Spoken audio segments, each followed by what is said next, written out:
Hey, my name's Dave, and this is a real quick preview of the new Train Simulator World Great Western Express DLC that released recently. There's a few videos of this game out already, but there aren't many at 4K on Ultra, so this is just my quick preview. This is services mode, so I'm a passenger on this mode. You can take over trains. This is the replacement to free roam, so I never understood the point of free roam. Driving around on an empty network seemed a bit pointless to me. So this is its replacement. I've set up a time when I know there is a train coming, which should be on this platform. Dovetail Games, who make Train Sim World, have released a PDF with all of the timetables, because there's a fully functioning timetable on this game, which is quite impressive. They've released a PDF to the public, and you can download it and actually plan your journey, which is quite impressive. There's something like 300 services programmed into this, of both the Class 166, I believe it is, the HST, which is the intercity train, and then there's a cargo train, which I believe is a Class 66, but I might be wrong. I'm not sure. So the game looks really good. It's definitely a massive step up from Train Simulator 2017. It is a bit buggy. It is quite buggy. There are still a few issues with it. I've crashed to the desktop quite a few times now. It's not my PC. I am currently running with a GTX 1080 and an i7 4790K clocked at 4.5, and it is more than capable of every other game that I play. So it definitely is this game. This game is a bit buggy at the moment. But yeah, I mean, I'm enjoying it. There's not much interactivity on the stations, and one of the most annoying things at the moment is the fact that there's no ambient noise at stations. Like, I think there's bird music in the bird song in the background, bird music, bird band, but there's no ambient noise. And when you're in a station like Paddington, which is a London station, all of these people stood around and no noise at all. It's really ominous. It's bizarre, and it kind of takes you out of it. There's a few glitches with the sound as well. When you get on and off the train, you step into the train and suddenly all noise stops, which is odd. So we're going to jump on this train anyway. We're going to go maybe one or two stations down the line just to give you a little look and a bit of a preview of what it's like. I'm using the Xbox controller because my mechanical keyboard is way too loud on the recording. I don't have a very good mic. I'm using my webcam mic at the moment. But this is sort of an easy way of playing the game without having horrible background noise. So if my looking around seems a bit weird, that is why. There is a lot of... I seem to be in the way. As they say, let the passengers off before you try to get on. Well, I don't want to miss my train, so please hurry up. Right, jump on here. See, the sound sort of stopped immediately. It went off. So yeah, you do get this sound, no sound, sound, no sound. It's a bit bizarre. I can close the door manually if I want, or the driver does it all at the end. We'll leave it open because then I get a bit of a sign of when the train's about to move. The AI are okay following paths, but there is the odd glitch. I've seen the driver open the wrong door before, and people literally... I thought they were moving then. And people literally fall to their death, where they just follow whatever door's open and they walk out to the track. So yeah, it is still a little bit buggy. And we're off. So it is good. I mean, the interactivity is very, very good. You can walk around the train while it's still going. You're not stuck to a seat anymore. You can sit down if you want to sit down. And you're pretty much... This is the same sort of view as you got in Train Simulator 2017, where you were just fixed to one or two seats and you could sort of look around. But being able to get up, walk around, explore the stations, it's quite cool. I don't know much about trains. I wouldn't consider myself a train enthusiast, but I know enough. My best friend is actually a train driver for Thameslink, so he does Brighton to Bedford And when he did his training, I sort of helped him revise. So I know a fair bit, but I'm sure there are people that are going to pick holes in some of the things I say.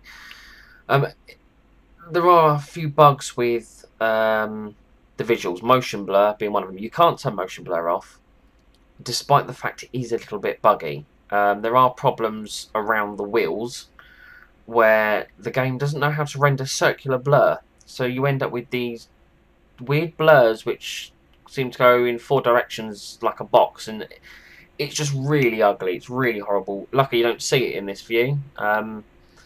You can go into external views when you're a passenger if you're sitting down. I think you see that the doors are buggy as well now.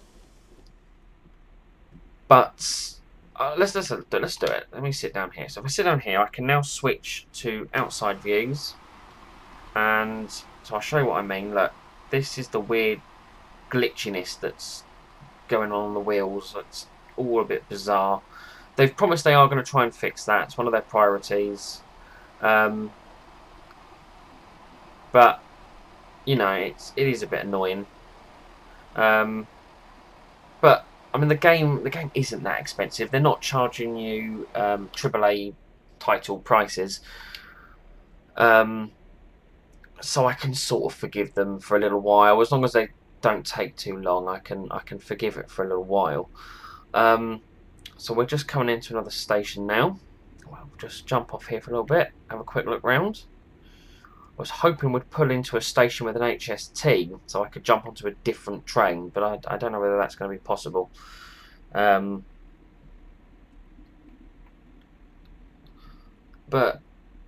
yeah, I mean the stations aren't very interactive, which is a shame. You can't even sit on the chairs, which is, you know, annoying. But it's not, you know, a core part of the experience. Oh, sorry. Yeah, this is something they've decided to do. Basically, they were worried that the AI would get trapped, because AI is a bit stupid with the passengers. They were worried they would get trapped. They would walk in here and then get trapped here in this sort of aisle. So what they do is, when they get on, they step into here and then they teleport to a seat. And when they get off, they do the opposite. They teleport to here and then they step off the train. So from the outside, it looks normal. It looks like they get off the train. It's very impressive. Oh, there goes the HST. But from the inside, it does look a bit weird, but it's still better, way better than Train Simulator 2017. They've made a few choices. If I go into the back cab, I'm not going to disturb the driver at the front. But if I go into the back cab, they have made a choice, which I don't know if it's marketing speak, but by default, the AWS, which is the this thing that alarms when you go over a yellow, when you're approaching a yellow, you go over the plate and it alarms, or if it's a red, it alarms, and if it's a green, you get like a ping. They've disabled that by default. Now, their reasoning behind it is that amateur players were getting confused why their train kept stopping. I think that's a bit silly. Why would you play a simulator if you didn't intend to learn? At the very least, have it as an option in the options menu. It's not. The only way to activate it is every time you get on the train, you have to come up to this fuse box here, and you can switch it on here. The same with DSD, which is the dead man switch. So again, it's isolated. You can switch it on here and switch it off. Now, the reason I'm sceptical that's the real reason is because I have, in the past, walked up to the front of the train. Let's run, because he's going to be stopping again in a minute. I have come up here before, and while the other driver is there, which the driver makes me laugh, they have their hands in their laps. They're not actually controlling the train. That's definitely a wig, mate. Oh, gosh, it's bugging out again. While I've been in here with them, I have switched on the AWS and the DSD, and they did not respond to it. They ignored it. And I personally think AWS has been turned off because the AI does not know how to use it. And that's why it's been switched off. I could be wrong. It could just be a bug, but that to me seems like the reason they might have done it, especially when there was quite a bit of negativity on the stream. The developers did a live stream recently, and a lot of people were very disappointed that the AWS was switched off by default, because it's a core part of driving a train. It's the alert system. It stops you going through reds or too fast through yellows. It's, every train I believe in the world has it now. So it is odd that it's disabled. But you can switch on. It's not too difficult. It's a bit different on the HST. It's a switch on the HST. It's a two switches on the right of the cab you press on. I've not driven the cargo train yet, so I don't know where it is there. Let's see if he opens the correct door, because I've seen him open the wrong doors before. No, he's done it. He's done the correct door. So I was a bit worried then, because there was a bit of a pause, but she's got on the right one. So I believe this is a stopping service. So I can get off at a moment's notice if I see another train that's a bit more fun to jump on. What's wrong with you? Is this train not good enough for you? Yeah? Fine. Stay there, get wet. I don't care. We might as well stand under the canopy. Whatever. There's a few issues with the shadows. The shadows under the chairs do not work. I don't know whether this is a problem with Unreal Engine, but if it is, they need to bake shadows into the textures. Just put a darker bit under the floor textures to make it look better. Like you can see in the seats, at the back of the seats, it's baked in. It's darker, so it gives it a bit of depth. The floors don't look right. Just a small, literally in paint or paint. You can't do it with paint. It's something like Photoshop. Just brush on a shadow, just something to give it a bit of depth. That's all it needs. All of the trains look pristine. The HST is so white it could be a hospital of the future. It is ridiculous. In the stream, when people kept saying, why aren't the trains dirty? His answer was that due to licensing reasons, the developers of the trains do not want their trains to be dirty. They don't want to be seen as dirty. So I'm guessing graffiti's out of the question as well. But it seems a bit silly that there's no dirt or grime. I have never been on a train anywhere in the UK that looks this clean. But there you go. For me, the shadows are the more important things. I really hope they do something with the flooring, because it kind of takes you out of it a bit, and it, as I said, if it's the engine that's got the problem, then fine, bake them in with the texture. So they don't even use the windscreen wipers, which is weird, because Train Simulator 2017, AI drivers did, I believe. I can sit in a second man seat. You can actually mess with the train while they're in charge, but they don't really know what to do. And with the way things are at the moment with crashing, I've already had a few crashes trying to record this video. I'm not going to do it again, because I don't want to give the game any reason to crash to desktop. So there we go. This is just a quick preview. I think we'll wait till we get to the next station. We'll jump off the next station. We'll have a quick look, have a bit of an explore. There are like hidden packages which you can find. And the developer has said on a live stream they are mainly around the stations.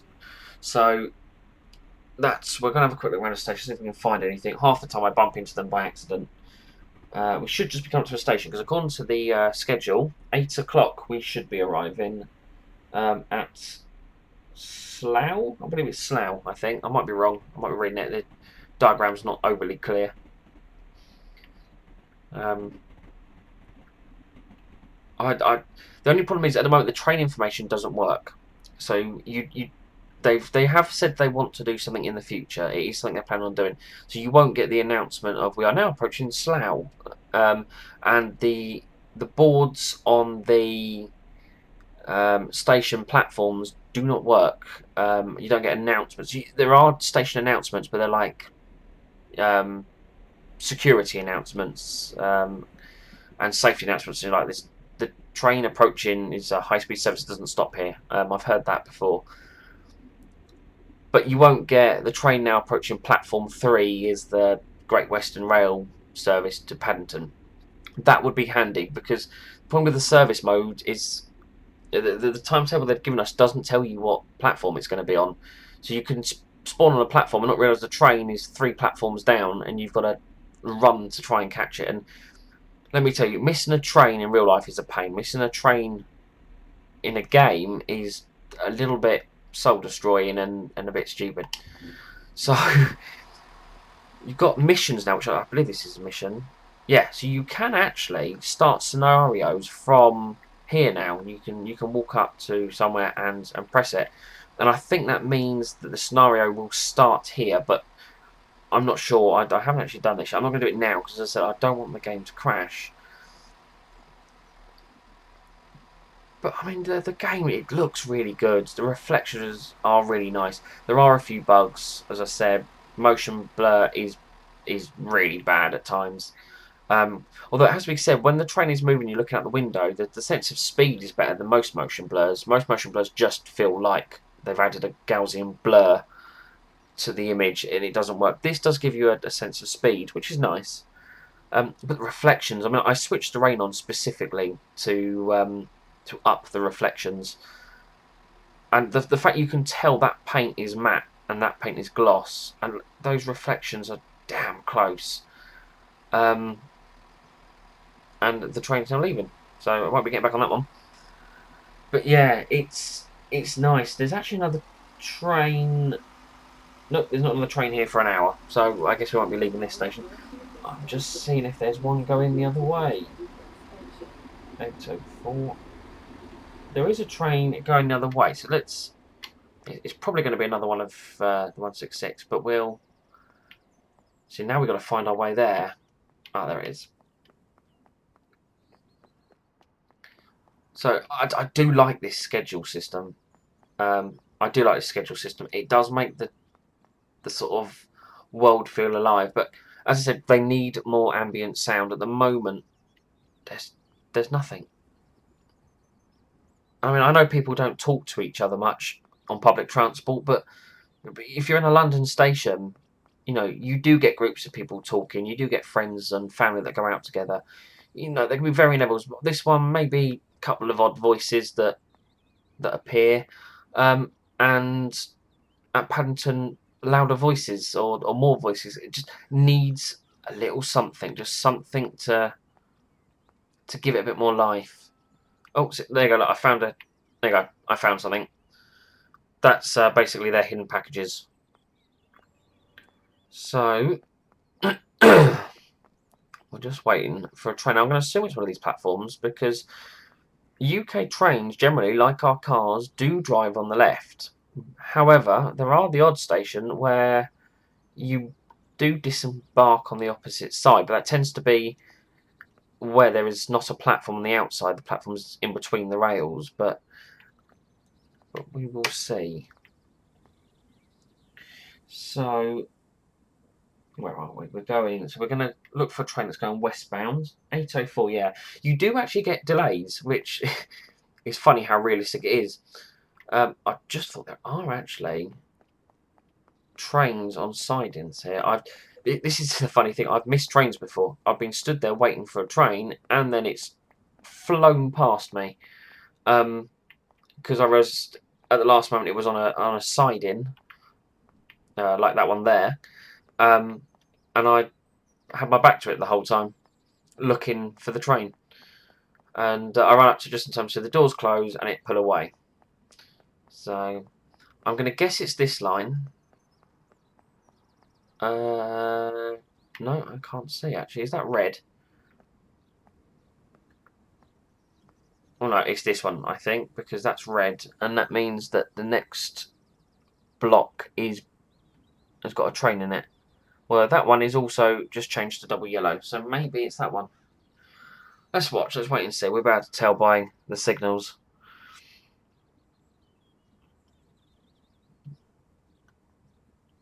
I can actually walk round here. You've got...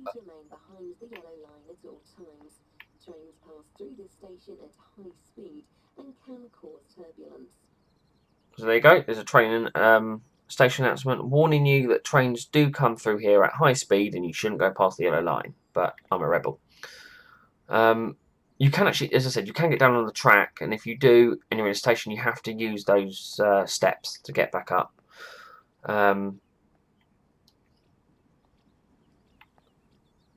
Just seeing whether they still... No, this... Either I've got this wrong or this train isn't appearing. I'm not sure. Either way, what I'm going to do, I'm going to call this a day now, I think, because... sorry, where am I? Slough. And I am going westbound. Slough. No, I'm looking at the wrong thing. It's 20 past. I'm not going to wait for that. So I've sort of ended this video here. You've had a quick look, and yeah, let us know what you think. There's a secret. There you go. That's the sort of thing you have to find. And there goes HST. Didn't stop here though, so I didn't miss it. But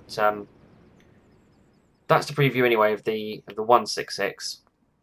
In service mode, and shows off the graphics in ultra at 4K.